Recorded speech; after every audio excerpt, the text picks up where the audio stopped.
kasaysayan ng mga rock bands hindi na bago yung mga banda na nagmula pa ng 70s o 80s na makikita mo pa rin tumutugtog sa kasalukuyan. Pero bihira ka lang makakakita ng mga banda na hindi nakaranas na magpalit ng kanilang mga miyembro, lalo na sa mga bandang tumagal na ng halos 5 dekada. Halika at mas kilalanin natin ang U2, ang bandang nagawang makasurvive at nagawang manatiling nasa itaas sa kabila ng pagpapalit-palit ng mga usong musika sa loob ng halos 46 na taon. At ang mas nakakahanga mga idol ay hindi sila nagpalit ng kahit isang miyembro. Napabilang sila sa top 10 ng best-selling rock band of all time at walang ibang banda ang pwedeng ikumpara sa mga ito kung dami lang din naman ng Grammy Awards ang pag-uusapan. Bandang hindi natakot magpalit ng iba't ibang style ng musika habang nanatili namang nakafocus ang lyrics ng marami nilang kanta sa pagbibigay ng magandang mensahe para malampasan ang kakulangan,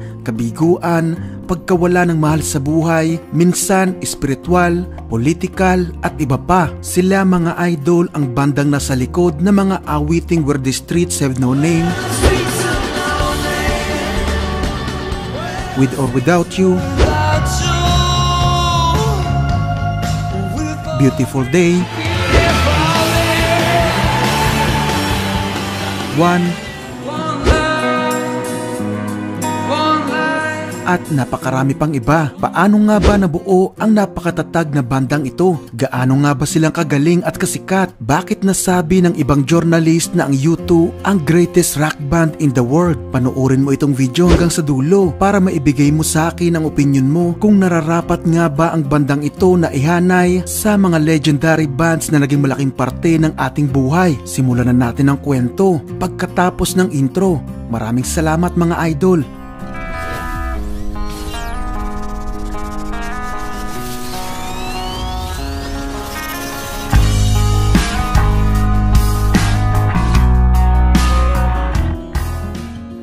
Simulan natin ang kwento noong 1976 sa Dublin, Ireland, kung saan ay isang 14 years old na drummer na si Larry Mullen Jr. ang nagpost ng isang note sa board ng kanilang school para maghanap ng miyembro sa binubuo nitong banda. 5 kapwa estudyante ang sumagot dito, ang bokalistang si Paul Hewson na mas nakilala sa pangalang Bono, gitaristang si David Evans na mas nakilala naman bilang The Edge, bassist na si Adam Clayton, kapatid ni The Edge na si Dick Evans at isang nagngangalang Ivan McCormick. Sa loob ng 10 minuto ay tinawag silang The Larry Mullen Band pero mabilis itong pinalitan bilang The Feedback, at bago magsimula ang pinakaunang gig ay tinanggal ng banda si Ivan. Nagpatuloy ang 5 bilang cover band ng mga kanta ng Beatles at Rolling Stones at noong 1977 ay pinalitan nila ang kanilang pangalan bilang Hype. Dito ay umalis na si Dick para sumali sa bandang Virgin Prawns at sa pagkakataong ito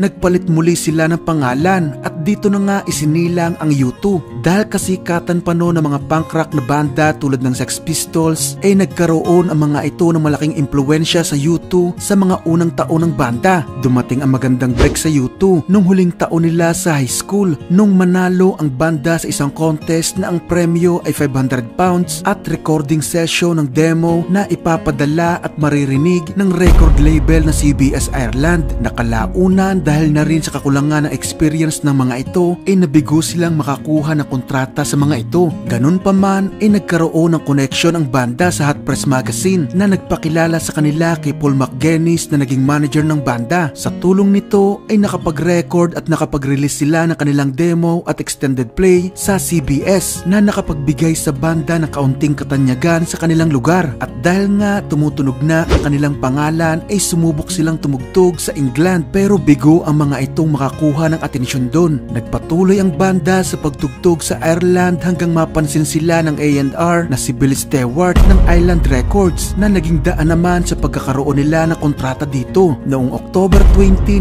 1980 ay nakapag-release sila ng debut album na Boy kung saan ay kabilang ang mga single na A Day Without Me at I Will Follow. Hindi hindi ito sobrang successful, pero ito ang nagbigay sa banda ng pagkakataong makapag-tour sa UK at US dahil kahit papano ay nakapasok ang album na ito sa number 52 ng music chart sa UK at number 63 naman sa US. Inilagay din ng The Rolling Stone ang album na ito sa number 470 ng kanilang 500 greatest album of all time. Noong October 12, 1981 ay nai-release naman ang pangalawang studio album ng banda na October, kung saan ay nagkaroon ito ng spiritual at religious theme dahil sa mga panahong ito mga idol ay naging member sina Bono, The Edge at Larry sa Christian group na Shalom Fellowship. Andito ang mga singles na Fire at Gloria. Dito mga idol ay naharap ang banda sa sitwasyon na kailangan silang mamili sa pagitan ng religious faith at pagbabanda dahil malinaw na hindi naaayon sa itinuturo ng kanilang relihiyon ang buhay o lifestyle ng isang rock band. Dito unang beses na muntik nang mag-break ang banda dahil kinonsidera ni Bono at The Edge na umalis sa banda, pero kalaunan ay mas piniling umalis sa Shalom para ipagpatuloy ang U2. Noong February 28, 1983 ay inirelease naman ang pangatlong studio album na War na nagkaroon naman ng mensaheng political sa mga kanta sa album na ito. Andito ang mga singles na Two Hearts Beat as One, 40, New Year's Day at Sunday Bloody Sunday, kung saan mga idol inagawa ng album na ito na talunin ang Thriller ni Michael Jackson sa UK. Naging number 1 ito dito, pero number 12 lang sa US. Ito na mga idol ang nagdala sa banda sa mainstream at nagbigay ng malaking fanbase sa US. Noong October 1, 1984 ay nai-release naman ang pang-apat na studio album na The Unforgettable Fire na kinopya lang ang achievements ng sinundang album. Number 1 din ito sa UK at number 12 sa US. Sinuportahan nila ito ng napaka-successful na international tour at nakakahangang performance sa ginanap na Live Aid. Sa mga hindi nakakaalam mga idol, inakilala din ang U2, lalo na nga ang bokalista nitong si Bono sa mga charity works na syempre ay hinaluan din ng kontrobersya ng mga ayaw sa banda. Sinasabi ng mga ito na ginagamit lang ang charity para makaiwas sa pagbabayad ng tax. So yun nga mga idol, kahit ang U2 ang isa sa pinaka-successful na banda nung 80s, naturingan pa silang superstars nung ma-release nila ang panglimang album na The Joshua Tree noong March 9, 1987 na naglalaman naman ng mga singles na I Still Haven't Found What I'm Looking For, Where the Streets Have No Name at With or Without You,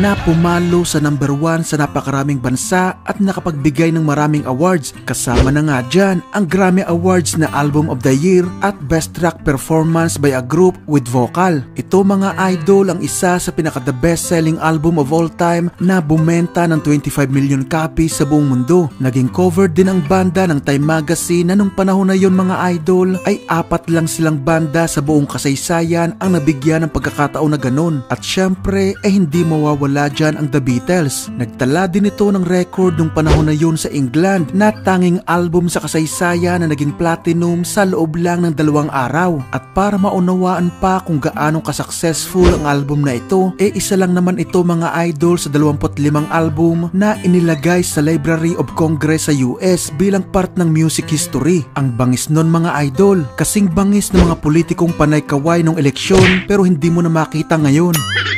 Sinundan ito ng U2 noong October 10, 1988 ng pang-anim na studio album na Rattle and Hum na ay tinuturing din na hybrid dahil nga may mix din ito ng live performance. May kasabay din itong documentary film ng banda sa parehas na pangalan. Andito ang mga single na Desire, Angel of Harlem, When Love Comes to Town at All I Want Is You,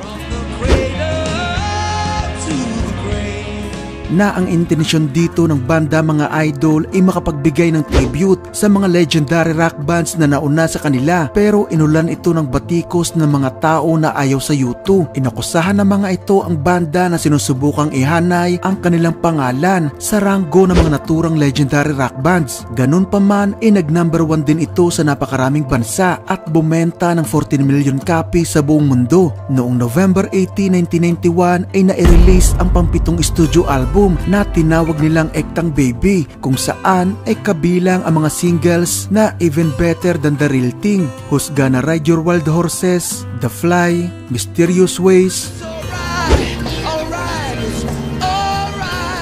at ang kantang sumagip sa banda para hindi madisband, ang The One. Sa album na ito kasi mga idol ay nagkaroon sila ng malaking pagbabago ng style ng kanilang tunog, from post-punk nung magsimula ang banda at iba pang pagbabago sa kalagitnaan ng kanilang karera, sa album na ito ay naging electronic at dance music naman ang kanilang tugtugan. Syempre nahati din ang opinyon dito ng bawat miyembro at naguluhan sa bagong direksyon na tinatahak ng banda. Nagkaroon sila ng hiatus dito pero sinasabi na nung mabuo nila ang kantang One muling nagkaisa ang grupo at naging mas matibay pa ang kanilang samahan. Naging number 1 muli ito sa US at napakaraming bansa at bumenta ng 18 million copies sa buong mundo. Noong July 5, 1993, na-release naman ang pang-8 studio album na tinawag nilang Zurapa, kung saan ay kabilang ang mga singles na Numb, Lemon at Stay, kung saan mga idol medyo bumaba ang benta ng album ng banda. Walang nag-number 1 sa mga singles nito pero bumenta naman ito ng 7 million copies at muling nakapagbigay ng Grammy Award sa banda. Ganon pa man pagkatapos ng mga tours nila dito nagkaroon muli sila ng mahabang pahinga. Noong 1995 nag-release ang U2 ng kantang Hold Me, Thrill Me, Kiss Me, Kill Me para sa soundtrack album ng Batman Forever. At noong March 3, 1997 na-release ng banda ang pang-9 na album na tinawag nilang Pop, na mayroong pinagsama-samang style ng alternative rock, techno, dance at electronica. Nag-number 1 muli ito sa US, sa UK at sa 35 mga bansa, pero ganun pa man tinuturing ito ng mga music press at publiko na isang disappointment. Isinisisi ito ni Bono sa kanilang desisyon na madaliin ang album dahil sa panahong ito mga idol nagkaroon si Molen ng back surgery, kaya kahit bumalik din ito after 3 months hindi din nila natapos ang album sa deadline. Kaya nakarana sila dito mga idol na nagsisimula na ang tours para sa album na hindi pa naman natatapos. Sa kasunod at pang-10 album ng banda na All That You Can't Leave Behind na inirelease noong October 30, 2000 muling nakabalik at nakabawi ang U2 sa kanilang kabiguan sa nakaraang album. Sa tulong ng mga singles na Stuck in the Moment, You Can Get Out Of, Elevation, Walk On at Beautiful Day, tumanggap ang U2 ng 7 Grammy Awards, kaya ito lang ang album sa history na may multiple tracks na nanalo ng Grammy Award for Record of the Year. Nag-number 1 muli ito sa napakaraming bansa at bumenta ng 14 million copies sa buong mundo. Sinundan pa ito ng pang-11 album na How to Dismantle an Atomic Bomb noong November 22, 2004, kung saan kabilang ang mga singles na Sometimes You Can't Make It on Your Own, All Because of You, City of Blinding Lights at Vertigo. Na-nominate sila dito sa 9 na Grammy Awards at naipanalo ng mga ito ang 8 dito. Nag-number 1 muli ito sa iba't ibang bansa at bumenta ng mahigit sa 10 milyong kopya. Noong February 27, 2009 na-release ang pang-12 studio album na No Line on the Horizon, na muling naghari sa mga music charts sa iba't ibang bansa. Pero disappointed dito ang banda dahil sa mababang benta nito na umabot lang ng 5 million copies. Pero ganun pa man, ang tour na isinagawa nila para suportahan ang album na ito ang naging pinakamalaking kinita sa mga concert tour sa kasaysayan, kung saan kumita lang naman sila dito mga idol ng $736 million. Samantala inabot naman ng 5 taon mga idol bago nila natapos ang kanilang pang-13 album. May pangalan itong Songs of Innocence na na-release noong September 9, 2014. Inanunsyo ng Apple Incorporation na madadownload umano ang album na ito ng lahat ng iTunes Store customer ng libre sa loob ng 1 buwan. Naghanda umano sila ng kopya para sa 500 million na iTunes customer, at sinabi pa ng CEO ng Apple na si Tim Cook na ito umano ang tatanghaling largest album release of all time. Pero sa huli mga idol nagkaroon ito ng problema at ito umano ang naging dahilan kung bakit naging hated band ang U2 sa US.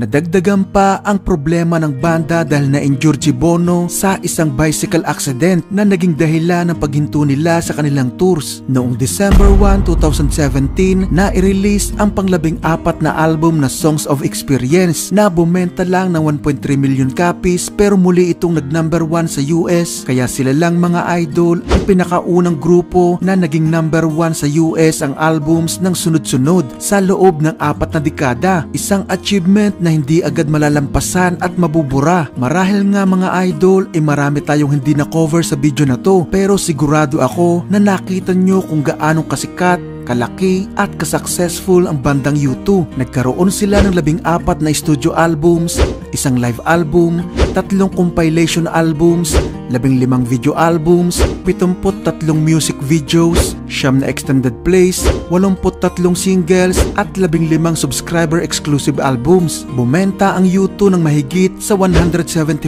million records na ang 52 million dito mga idol ay na-certified pa ng Recording Industry Association of America. May hawak silang record na bandang may pinakamaraming Grammy Awards dahil nakatanggap sila dito ng kabuuan na 22 awards. Sinundan lang sila ng Foo Fighters na mayroong 15. Marahil nga mga idol ay maraming foreign bands ang mas sumikat at mas nakilala sa Pilipinas kaysa sa U2. Pero masasabi natin na hindi na nakakahiya na isama ang pangalang U2 sa mga legendary bands dahil kung achievements lang naman ang pag-uusapan mga idol ay marami silang malalampasan at masasapawan. Tama ba ako mga idol o tama ako? Pag-usapan natin yan sa comment section. Nagustuhan mo ba ang video natin ngayon? Kung oo, ay huwag mong kakalimutang mag-subscribe at i-click ang notification bell para lagi kang updated sa mga bagong kwento na tatalakay sa mga paborito mong banda. Paki-like na rin itong video bilang suporta sa ating channel. Maraming salamat sa inyong panonood.